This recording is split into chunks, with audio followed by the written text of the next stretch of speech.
Você já se perguntou de onde veio todo o mal que existe no mundo? Por que há tanto sofrimento, tanta dor e injustiça? Se Deus é bom e perfeito, como explicar a existência do mal? Hoje vamos mergulhar em uma das questões mais profundas e antigas da humanidade. Uma história que começou muito antes da criação da Terra, muito antes do primeiro ser humano existir. Imagine um lugar de perfeição absoluta.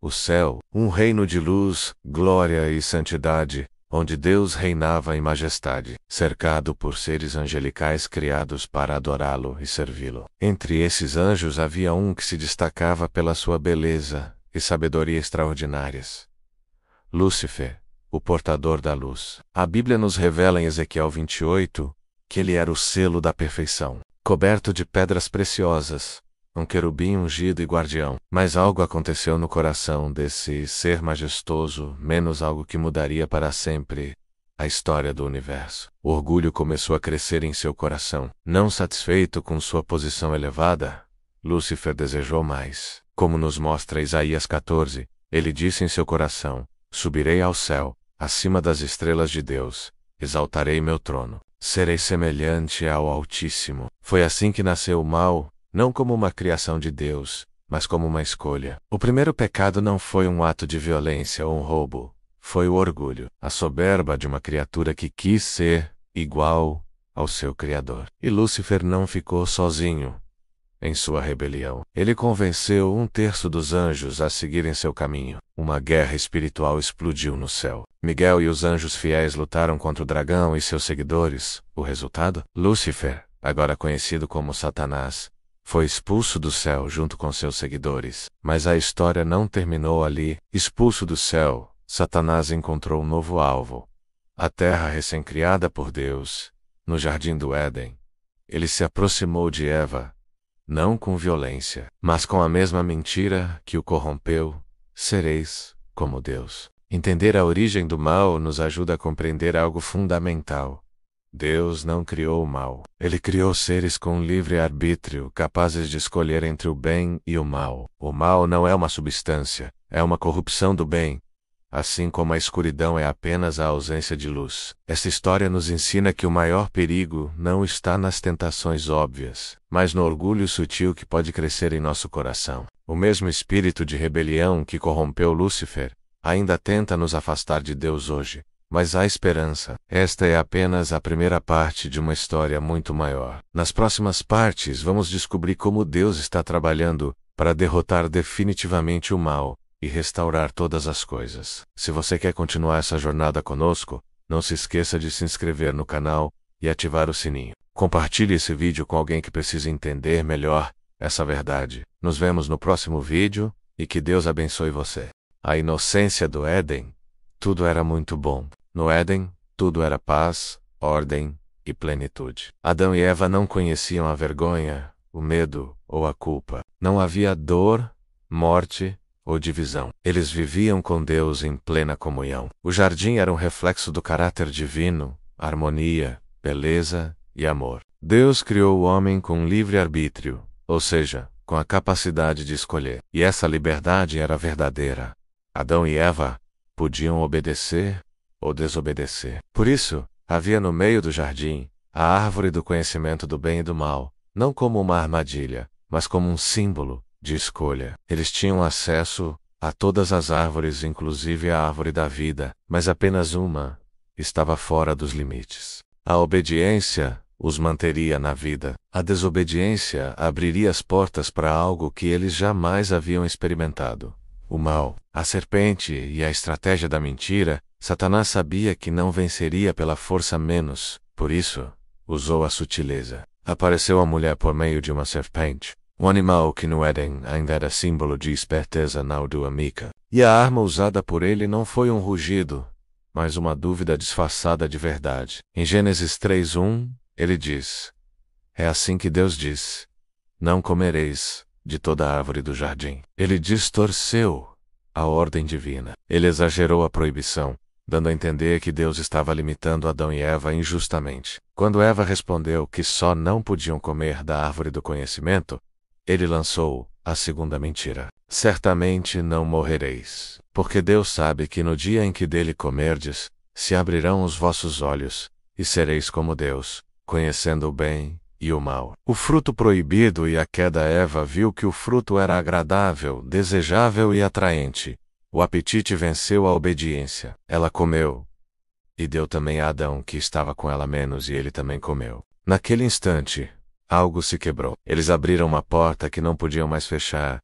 A consciência do pecado os dominou. Eles perceberam que estavam nus e o que antes era pureza, agora se tornou vergonha. Eles tentaram se esconder, como se fosse possível fugir de Deus, mas o Senhor, como sempre, veio ao encontro. Ele não desistiu do relacionamento, mesmo sabendo da traição. Ele perguntou: Adão, onde estás? Não porque ele não soubesse, mas porque queria que Adão se enxergasse, que reconhecesse sua nova condição. Deus não estava perguntando, a localização estava revelando a separação. As consequências do pecado, a desobediência de Adão e Eva trouxe maldição sobre toda a criação. Deus não amaldiçoou o homem, mas amaldiçoou a terra por causa dele. O trabalho se tornaria árduo, a dor entraria na experiência humana. A morte, que até então não existia, agora era uma realidade. E mais do que isso, o relacionamento entre o homem e Deus foi rompido. Eles foram expulsos do Éden.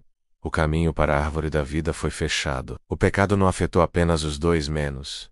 Afetou toda a humanidade. Romanos 5:12 diz: Por um só homem entrou o pecado no mundo, e pelo pecado a morte, assim também a morte passou a todos os homens, por isso que todos pecaram. O mal não era mais algo distante. Agora estava dentro do ser humano. E pior, nenhum descendente de Adão nasceria sem essa herança. Todos desde então viriam ao mundo com uma natureza inclinada ao pecado. O coração humano, campo de batalha espiritual. O mal, que começou no céu, invadiu a terra e se alojou dentro do homem. Agora o problema não era apenas externo, era interno. O ser humano passou a ser ao mesmo tempo vítima e cúmplice do pecado. Por isso, Jeremias 17:9 declara: Enganoso é o coração, mais do que todas as coisas, e desesperadamente corrupto. Quem o conhecerá? Não é o ambiente que torna o homem. Mal é o coração dele, que corrompe o ambiente. A raiz da guerra, da violência, da mentira, do egoísmo, da inveja e do ódio está dentro de nós. E não há governo, filosofia ou ideologia que consiga curar isso. Porque o mal é uma ferida espiritual. Justiça, sim, mas também esperança. Deus não ignorou o pecado. Ele pronunciou juízo. Mas mesmo em meio à disciplina, ele deixou uma promessa. Em Gênesis 3:15, ele diz à serpente: Porei inimizade entre ti e a mulher, entre a tua descendência e o seu descendente. Este te ferirá a cabeça, e tu lhe ferirás o calcanhar. Essa é a primeira profecia do Evangelho. Deus estava dizendo: o mal venceu hoje, mas o plano de redenção já começou. Um descendente da mulher esmagaria a cabeça da serpente. E esse descendente tem nome: Jesus. Mesmo quando o homem caiu, Deus não caiu junto. Ele continuou fiel, ele começou a escrever uma história de salvação. E ao longo dos séculos, ele levantaria profetas, líderes, reis e mensageiros para preparar o caminho da redenção. O mal não surpreende Deus, e ele tem a última palavra. Deus permitiu a existência do mal, não porque fosse fraco, mas porque tem um propósito que vai além da nossa compreensão. Ele quis um povo que o amasse por escolha, e não por imposição. A liberdade real exige a possibilidade de rejeição. Mas a liberdade do homem não anula a soberania de Deus, ele continua no controle. Ele tem um plano. E mesmo que o pecado tenha manchado a história, o autor do livro já escreveu o final. E a última página não é derrota menos, é vitória. É uma questão que tem inquietado a humanidade desde o princípio dos tempos. Olhamos ao nosso redor e vemos tanta dor, tanto sofrimento, tanta injustiça, e inevitavelmente nos perguntamos: por quê? Sei, Deus e amor, sei, Ele e tudo, poderoso e perfeitamente bom. Como pode existir tanta maldade? Como podemos explicar as guerras, as doenças, a fome, o ódio que permeia nossa sociedade? Meus amigos, hoje vamos mergulhar em uma das questões mais profundas e desafiadoras da existência humana. E não vamos especular ou filosofar, vamos buscar respostas direto na fonte mais confiável que temos, a Palavra de Deus. Muitos tentaram resolver esse enigma ao longo da história. Alguns chegaram a negar a existência de Deus, argumentando que um Criador amoroso jamais permitiria tanto sofrimento. Outros sugeriram que o mal sempre existiu, como uma força eterna paralela ao bem. Mas a Bíblia nos revela algo surpreendente: o mal teve um início específico. E mais chocante ainda, ele não começou aqui na Terra. A origem do mal está no próprio céu. Isso mesmo que você ouviu. O primeiro ato de rebelião contra Deus não aconteceu no Jardim do Éden. A primeira manifestação do mal ocorreu muito antes, nas cortes celestiais, onde habitavam os anjos em perfeita harmonia com o Criador. Como isso foi possível? O que levou uma criatura celestial a se rebelar contra um Deus perfeito? E como essa rebelião acabou afetando toda a criação, incluindo nossa humanidade? São perguntas profundas que merecem respostas fundamentadas. E é exatamente isso que vamos explorar nesta série de vídeos. Vamos examinar cuidadosamente o que as Escrituras nos revelam sobre esse momento crucial da história do universo. Mas não vamos parar por aí. Vamos também descobrir como esse mal se espalhou, como ele contaminou nossa realidade. E mais importante, o que Deus está fazendo para resolver definitivamente esse problema.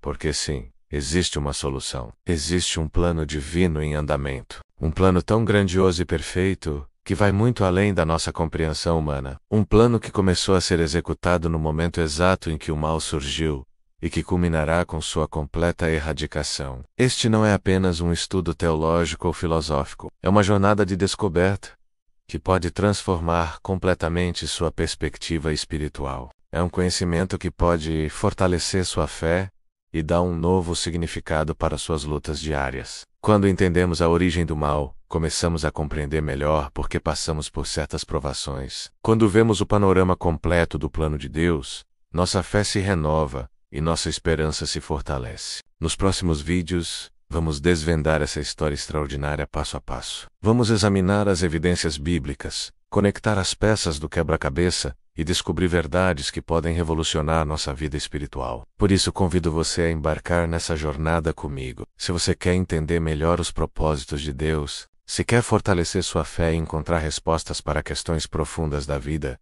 não perca os próximos episódios. Ative o sininho das notificações para não perder nenhum vídeo desta série. Compartilhe com seus amigos e familiares que também buscam essas respostas. E deixe nos comentários suas reflexões e perguntas. Vamos construir esse conhecimento juntos. E lembre-se, por mais que o mal pareça prevalecer às vezes, Deus continua no controle. Ele tem um propósito, tem um plano, e no final, o bem triunfará definitivamente. Muito obrigado por sua atenção. Que Deus abençoe ricamente sua vida, e nos vemos no próximo vídeo. Deus não abandonou a humanidade após a queda no Éden. A terra passou a experimentar os frutos amargos do pecado. O que era luz se tornou sombra. O que era vida passou a conviver com a morte.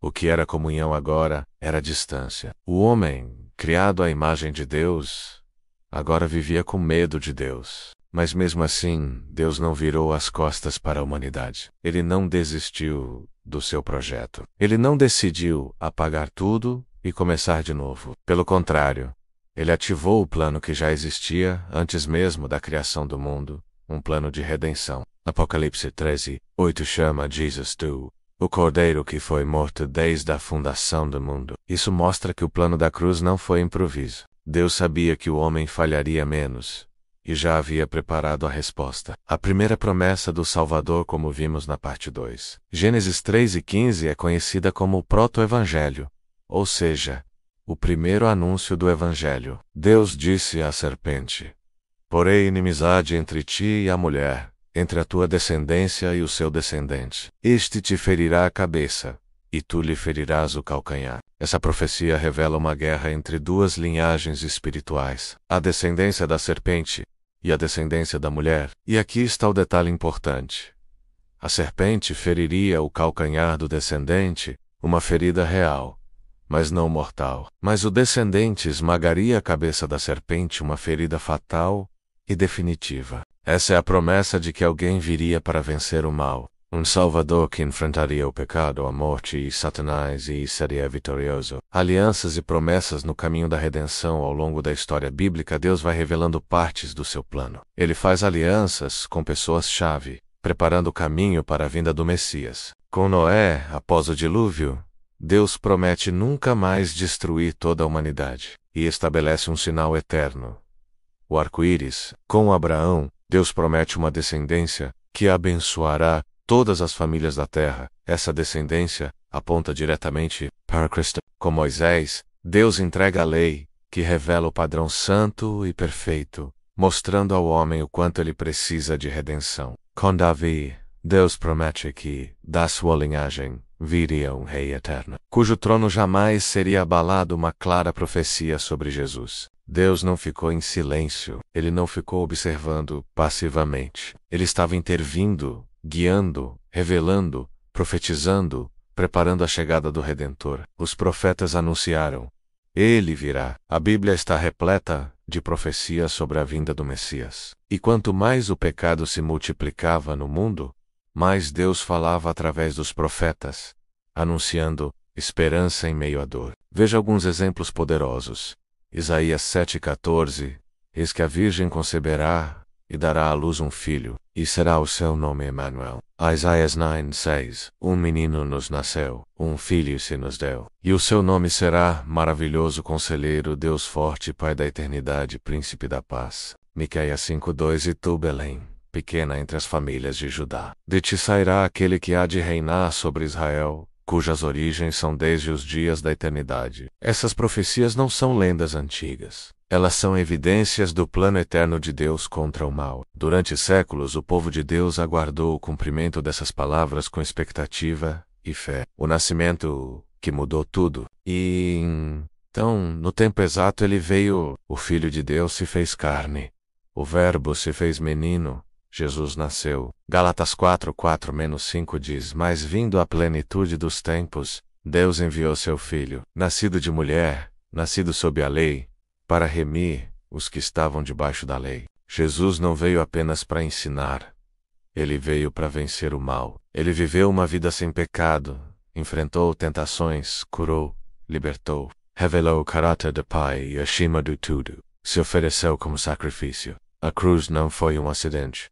Foi o plano. A cruz, onde o mal foi exposto e derrotado. Na cruz, o mal pareceu vencer. Jesus foi humilhado, acusado, injustamente espancado e crucificado como um criminoso. Aos olhos do mundo, era o fim. Mas na verdade, era o começo de uma nova história. Colossenses 2:14-15 nos revela: E havendo riscado a cédula que era contra nós nas suas ordenanças, a tirou do meio de nós, cravando-a na cruz, e despojando os principados e potestades, os expôs publicamente, e deles triunfou em si mesmo.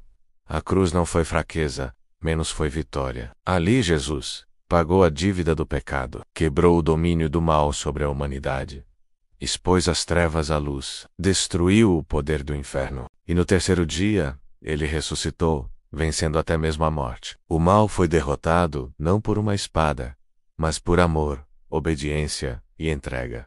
A promessa continua. Ele voltará. Jesus prometeu que voltaria. E quando ele voltar, não será mais como servo sofredor, mas como rei vitorioso. A obra de redenção será completa, e o mal será banido de uma vez por todas. Apocalipse 21:4 declara: E Deus enxugará dos seus olhos toda lágrima, e não haverá mais morte, nem pranto, nem clamor, nem dor, porque já as primeiras coisas são passadas. Esse é o fim da história que Deus está escrevendo.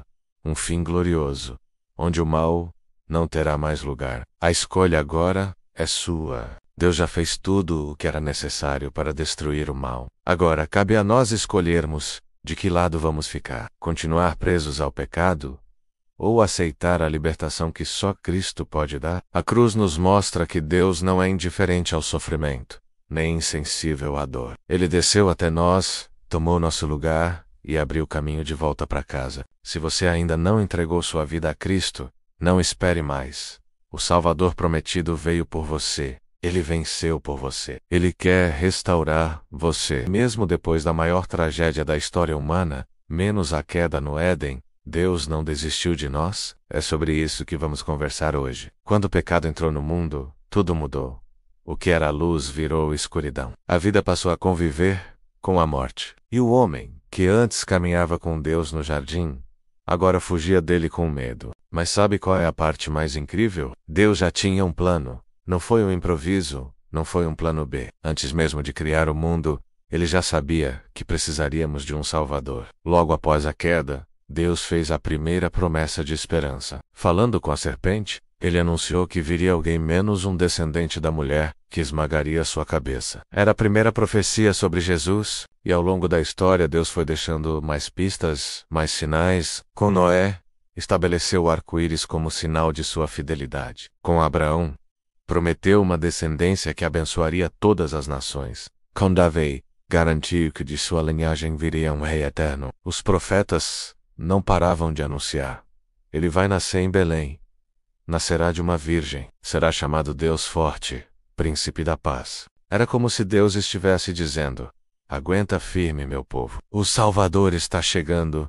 E no momento exato, aconteceu. O Filho de Deus se fez gente como a gente. Nasceu num lugar simples, cresceu numa família comum, mas sua missão era extraordinária: derrotar o mal de uma vez por todas. Na cruz parecia que tudo estava perdido. Mas aquele que parecia ser o pior dia da história era, na verdade, o dia da maior vitória. Jesus pagou nossa dívida, quebrou o poder do mal, e 3 dias depois, provou que nem a morte podia segurá-lo. E tem mais: ele prometeu voltar, não mais como servo sofredor, mas como rei vitorioso. Nesse dia, toda lágrima será enxugada, todo mal será banido. E finalmente veremos o fim glorioso que Deus planejou desde o começo. Hoje, você tem uma escolha a fazer. Deus já fez tudo o que era necessário. Jesus já venceu o mal. Agora só depende de você aceitar essa vitória para a sua vida. Se esse vídeo tocou seu coração, não guarde só para você. Compartilhe com alguém que precisa ouvir essa mensagem de esperança. Ative o sininho, se inscreva no canal e nos vemos no próximo vídeo.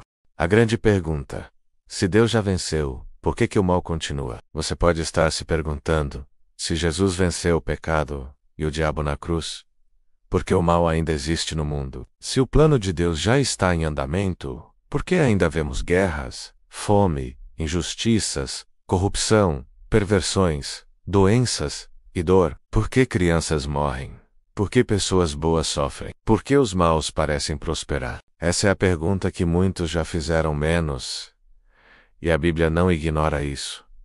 Ela responde com clareza, profundidade e esperança. Deus não se atrasa menos, ele age no tempo certo. A primeira coisa que precisamos entender é que Deus não mede o tempo como nós. 2 Pedro 3, 8-9 diz: um dia para o Senhor é como 1000 anos, e 1000 anos como um dia. O Senhor não retarda sua promessa, ainda que alguns a tenham por tardia, mas é longânimo para conosco, não querendo que alguns se percam, senão que todos venham a arrepender-se. O mal ainda está presente porque Deus está dando tempo para o arrependimento. Ele está sendo paciente. Ele ainda está chamando, buscando, salvando. Se Deus tivesse executado a justiça no primeiro momento, quantos de nós estaríamos perdidos? Deus não quer destruir o pecador junto com o pecado, por isso ele oferece a chance de redenção antes do juízo final. E essa chance se chama graça. O mal como consequência da liberdade humana. Outra verdade profunda é que muito do sofrimento no mundo é causado pelas escolhas humanas. Deus deu ao homem liberdade, e o homem escolhe mal.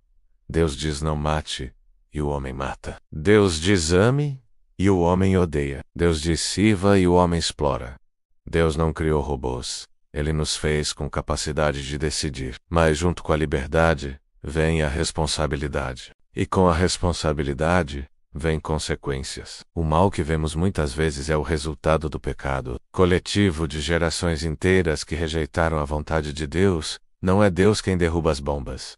Não é Deus quem mente, rouba ou abandona crianças. É o homem, guiado por um coração afastado de Deus. Deus é o único que está tentando consertar isso. O mal existe menos, mas está com os dias contados. O diabo ainda está ativo. Ele sabe que perdeu na cruz, mas luta para levar quantos puder consigo. Ele é como um criminoso condenado, que antes de ser preso tenta causar o máximo de destruição. Apocalipse 12:12 nos alerta: ai dos que habitam na terra e no mar, porque o diabo desceu até vós com grande ira, sabendo que já tem pouco tempo. O mal está agindo sim, mas seu tempo está acabando. A cruz foi o começo da derrota. A volta de Cristo será o fim completo. E nesse intervalo, estamos em guerra. Uma guerra espiritual. Não contra carne e sangue, mas contra potestades, principados, forças espirituais da maldade. O mal ainda tenta menos, mas não reina. Ele está perdendo espaço. O reino de Deus está crescendo. Vidas estão sendo salvas. Correntes estão sendo quebradas. A luz está vencendo as trevas. A dor como ferramenta de transformação.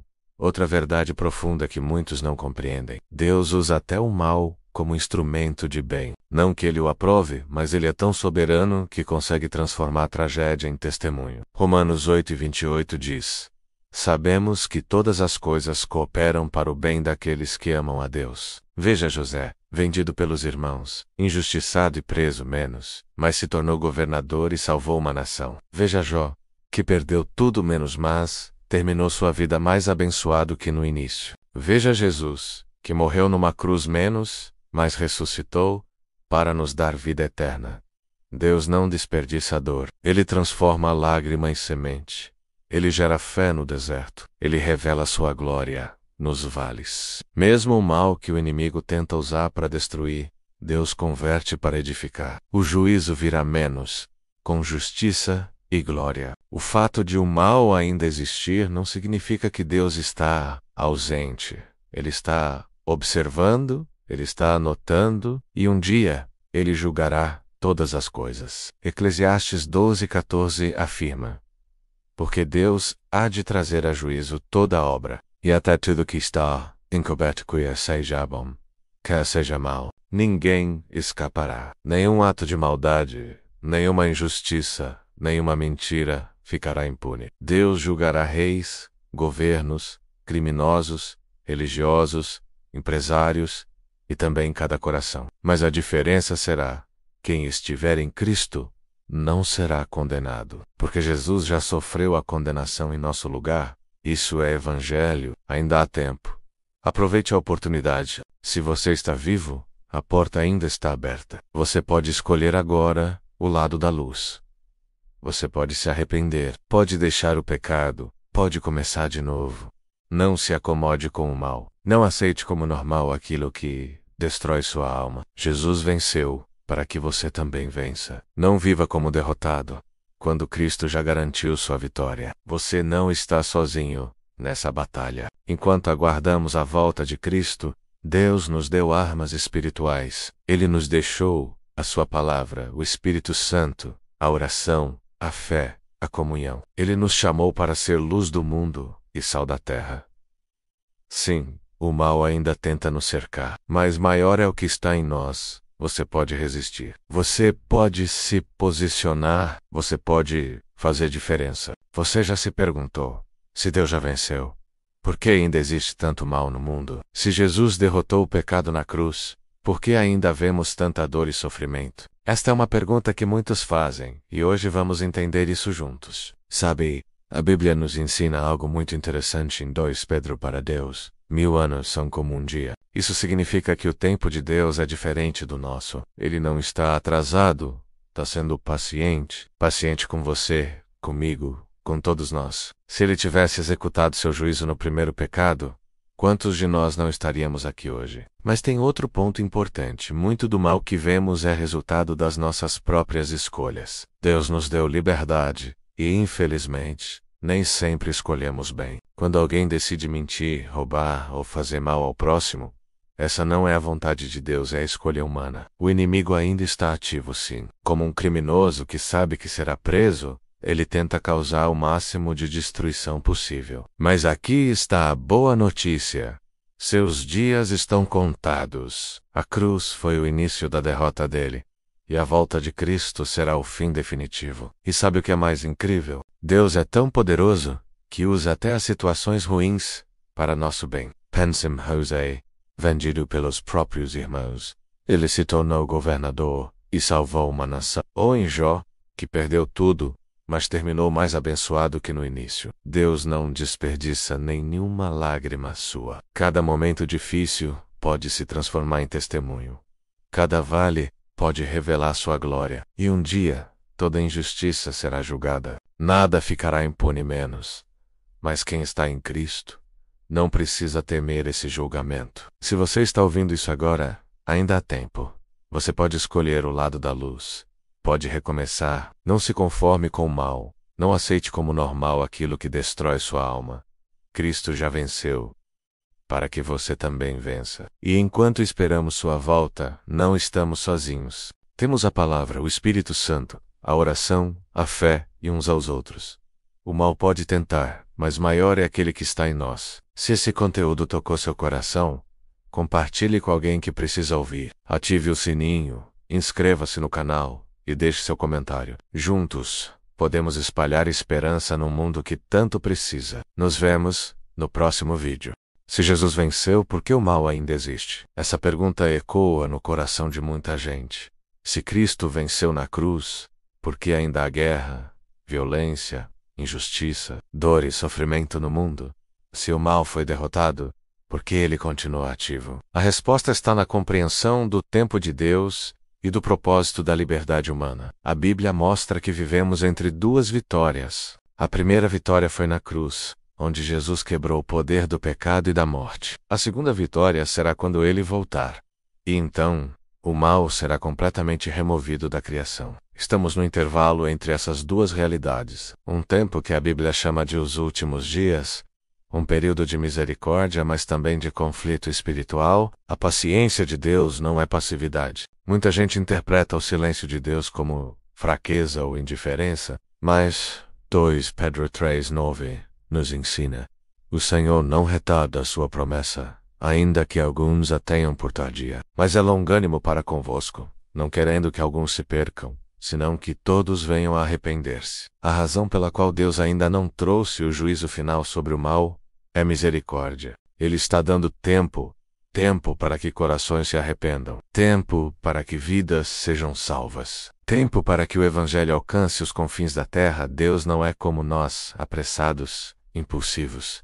Ele é justo e amoroso ao mesmo tempo. E essa combinação exige paciência. O trigo e o joio crescem juntos por enquanto.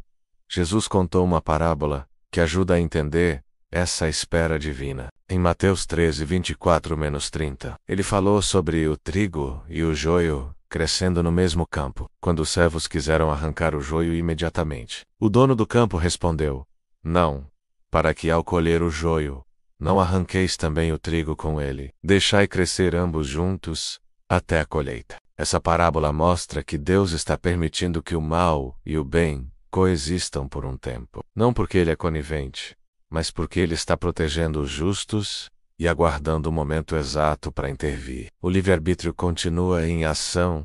Outra razão pela qual o mal continua existindo é porque o homem continua escolhendo o pecado. Deus não nos criou como robôs. Ele nos deu vontade própria. E muitos, infelizmente, escolhem as trevas em vez da luz. João 13:19 diz: e a condenação é esta, que a luz veio ao mundo, e os homens amaram mais as trevas do que a luz, porque as suas obras eram más. Deus poderia forçar todo ser humano a obedecer, mas isso anularia o amor verdadeiro, que só existe quando há liberdade. E essa liberdade permite que alguns escolham o caminho errado menos, mas isso não durará para sempre. Deus está agindo, mesmo que você não veja, embora pareça que o mal está vencendo. Deus nunca deixou de agir. Ele está movendo céus e terra. Ele está salvando vidas, curando corações, transformando famílias, levantando profetas, restaurando igrejas. O problema é que muitas vezes olhamos só para as tragédias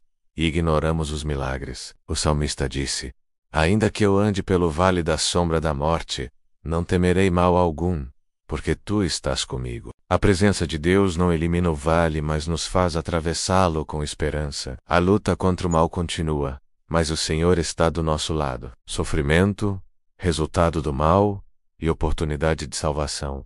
Muitas tragédias que vemos no mundo não são causadas diretamente por Deus, mas sim pelo pecado humano. Guerras, fome, exploração, injustiça, menos tudo isso nasce de corações endurecidos, de escolhas egoístas, de estruturas corrompidas. Mas mesmo em meio à dor, Deus pode tirar algo bom. Ele transforma lágrimas em crescimento, perdas em novos começos, feridas em testemunhos. Romanos 8:28 declara: sabemos que todas as coisas contribuem para o bem daqueles que amam a Deus. Isso não significa que tudo o que acontece é bom menos, mas que Deus usa até o mal para realizar seus propósitos. O mal tem data marcada para acabar. Apocalipse 20:10 nos mostra o destino final do mal, e o diabo, que os enganava, foi lançado no lago de fogo e enxofre, e serão atormentados dia e noite para todo sempre. O juízo virá, a justiça será feita, o mal será destruído. Não haverá mais brechas, mais tentativas, mais armadilhas. Tudo o que hoje nos assusta será lançado fora da eternidade. Mas até lá, a luta continua, e nós, como servos de Deus, somos chamados a resistir ao mal, denunciar o pecado e anunciar o Evangelho. Efésios 6:12 nos lembra, porque não temos que lutar contra carne e sangue, mas contra os principados, contra as potestades, contra os príncipes das trevas deste século. Nossa batalha não é natural, é espiritual, e por isso precisamos da armadura de Deus. Você faz parte da resistência do bem. Se você conhece a verdade, não pode se calar. Você faz parte de um povo separado para ser luz em meio às trevas. Deus te chamou para ser sal da terra, luz do mundo, embaixador do reino. A justiça de Deus não falhará. Mas enquanto ela não chega, você precisa se posicionar. Não se conforme com o mal. Não normalize o pecado. Não aceite o que fere o coração de Deus. Romanos 12:21 nos ordena: não te deixes vencer do mal, mas vence o mal com o bem. Conclusão: a justiça pode demorar, mas ela virá. Pode parecer que o mal está vencendo, que o mundo está perdido, que Deus está calado, mas a verdade é que Deus está no controle. Ele vê tudo, Ele pesa os corações, Ele conhece cada lágrima, e Ele não falhará. O que você está vendo agora é só um capítulo da história, e o final já foi escrito. Jesus reina, o mal é destruído, e os justos vivem com Deus para sempre. Você já se perguntou por que ainda existe tanto mal no mundo, mesmo depois que Jesus venceu tudo na cruz? É uma dúvida que machuca o coração de muita gente. Afinal, se Deus já conquistou a vitória, por que ainda vemos tanta injustiça, tanto sofrimento? Pense comigo. É como um inimigo que já foi derrotado, mas ainda não aceitou a derrota. Ele continua lutando, mesmo sabendo que seus dias estão contados. O mal está vivendo seus últimos momentos, mas cada segundo está sob o controle de Deus. Sabe o que a Bíblia nos diz em 2 Pedro 3:9? Que Deus não está atrasado em suas promessas. Ele está sendo paciente, porque não quer que ninguém se perca. É um ato de amor. Imagine se Deus acabasse com todo o mal agora mesmo. Quantas pessoas que você ama ainda não estão salvas? E tem mais. O mal não tem liberdade total. Até o próprio Satanás precisa de permissão para agir, como vemos no livro de Jó. Deus não é o autor do mal, mas Ele usa até as situações difíceis para nos fortalecer e nos ensinar. Você sabia que estamos em uma guerra espiritual? Como filhos de Deus, somos soldados em território inimigo, mas não estamos sozinhos. O Espírito Santo está conosco em cada batalha. Muita gente pergunta: onde está Deus quando vemos tanto sofrimento? A resposta é clara: Ele está vendo tudo, e nada ficará impune. Cada lágrima, cada injustiça será cobrada no tribunal eterno. E por que os justos também sofrem? Olha para a cruz. Se Jesus, o mais justo, sofreu, quem somos nós para não passar por tribulações? Mas esse sofrimento não é em vão. Deus usa cada momento difícil para nos transformar à imagem de Cristo. O relógio está correndo. O tempo do mal está contado. Jesus disse que quando o Evangelho for pregado em todo o mundo, o fim virá. E você faz parte dessa missão. Não se conforme com o mal. Seja luz onde há trevas. Viva com santidade e compaixão. Lembre-se, o mal ainda age, mas a luz sempre brilha mais forte na escuridão. Se esse conteúdo tocou seu coração, compartilhe com alguém que precisa ouvir essa mensagem. Ative o sininho, inscreva-se no canal e deixe seu comentário. Juntos, podemos espalhar esperança em um mundo que tanto precisa de luz. Curta, siga e compartilhe. Inscreva-se no canal para não perder os próximos capítulos desta série.